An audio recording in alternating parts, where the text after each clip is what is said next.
Today on CCX News, plans for a major expansion. We'll have details on an announcement that impacts a Maple Grove pharmaceutical plant. Thanks for joining us. One of the global leaders in pharmaceutical manufacturing plans to expand in Maple Grove. Bora Pharmaceuticals announced on Wednesday that it will expand its Maple Grove manufacturing facility. Bora, the largest manufacturer of pharmaceuticals in Taiwan, took over the facility last year after it acquired generic drug maker Upsher-Smith. According to the announcement, the expansion is expected to be more than 100,000 square feet. No dollar figure was given for the investment. A company statement says the Maple Grove facility, quote, offers a unique opportunity for innovators in the pharmaceutical field at every stage of the product life cycle. In other news, police say several Brooklyn Park homes were struck by gunfire Tuesday night. Police were called to the 7900 block of Beard Avenue North. Officers found evidence of gunfire near homes and in the street.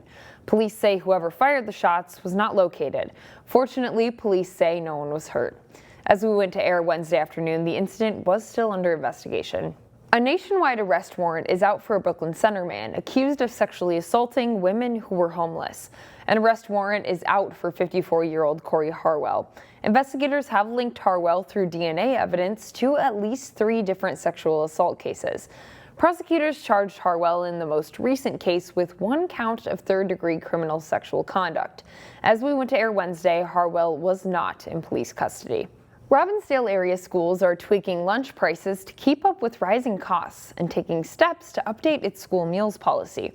A student's second lunch entree will go up 75 cents and increase 55 cents for a second breakfast entree. First breakfast and first lunches remain free. The school board also discussed its lunch debt challenges.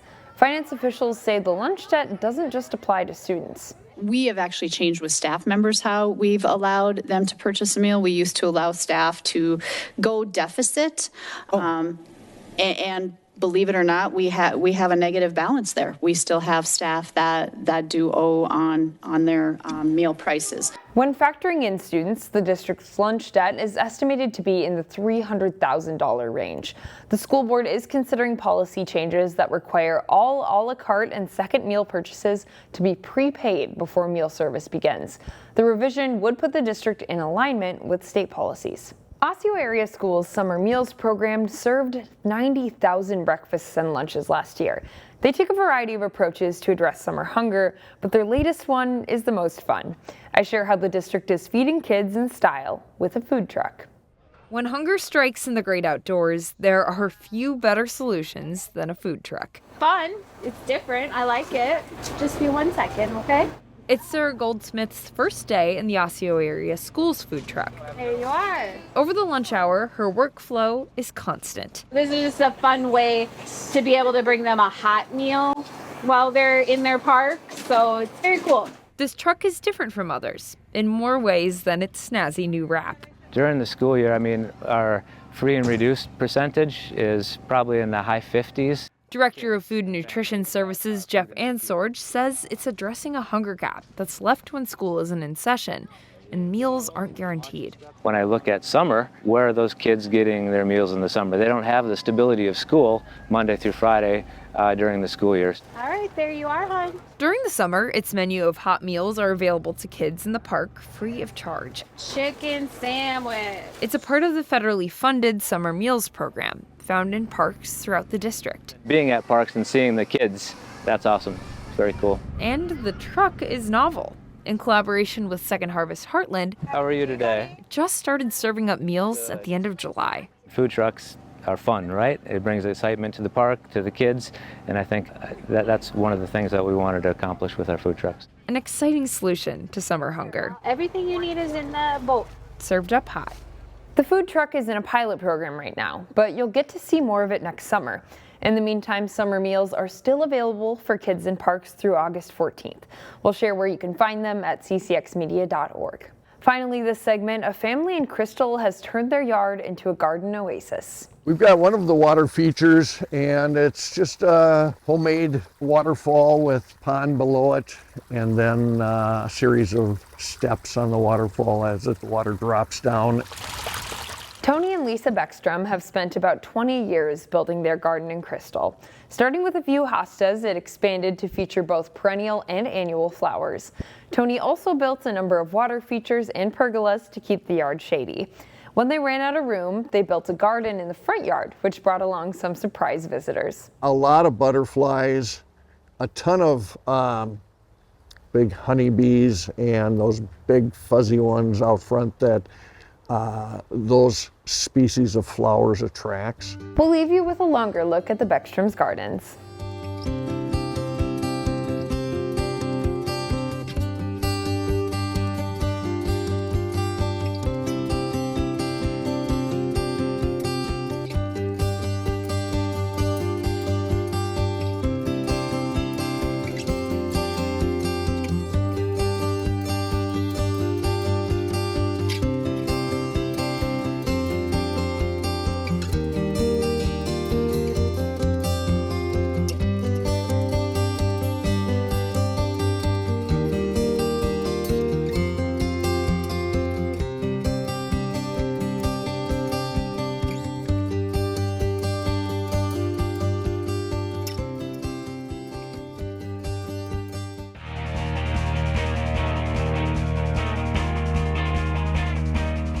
There are leagues in many sports throughout the northwest suburbs in the summer. Jay Wilcox is highlighting some of them in his League Night series. Here's Jay. Tonight on League Night, a league that has over 50 years of history in Golden Valley. Golden Valley girls softball has endured through the years. The slow pitch league's friendly vibes have stayed the same. It's just really inclusive, and it's it is available for people of all skill levels, and it just makes everyone feel like they have a place where they can just learn softball. What I like about GVGS is you get to be who you are. If you want to try a new position and you tell the coach that, they're very open to trying to put you in that position. And ultimately, it's nice to make friends. There is a junior league and senior league, with each having a several-year age range. Older kids become natural mentors for the younger ones. It's all a lot of grades, so there's more advanced, so it's more fun to have different skill levels and being able to learn more, especially with older girls. They can teach you a lot more different skills and dynamics and stuff like that. When I joined, I know I was in 7th grade, and I was the youngest. So our senior year, our senior league, I guess, goes from 7th to 12th grade. And I remember I joined in 7th grade, so I thought I was just I was just youngest on my team, and I wasn't very good. And it was just it was really nice to see older kids just kind of help me out a little bit. It isn't generally a hardcore competitive league, but there are multi-sport athletes in GVGS. It's competitive enough. Ultimately, we're here to have fun, and we can still give each other compliments and stuff. So it's a very friendly game, but also very competitive. Yeah, I play a couple other sports, and I think a lot of my teammates, this is more a secondary third sport because it's more low-key and less of a commitment. There's a lot of people that play fast pitch. A lot of times, a couple of my teammates, they come straight from practice, so they'll be in their Armstrong uniforms or just something like that. I know I'm also in track, so there's a lot of different sports that are brought to the leagues.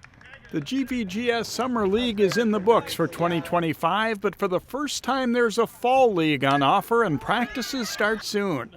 For League Night, Jay Wilcox, CCX Sports.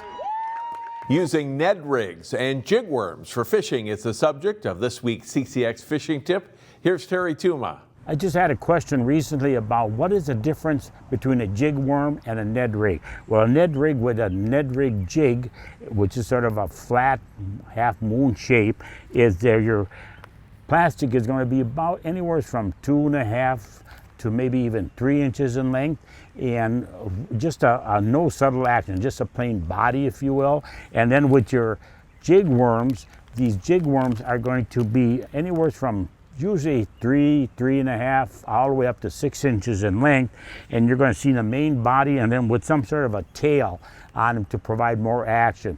We would want to use a Ned rig for a tougher bite situation and a jig worm for shall we say, more active fish, or where you want to really attract these fish. But those work very, very well. With the jig worm, you want to use a round head jig, and as I mentioned, with the Ned rig, you want to use a Ned rig jig. But give both a try. Very, very successful. In fact, we don't hear a lot about people using this jig worm very much anymore, but also the jig worm worked for walleyes.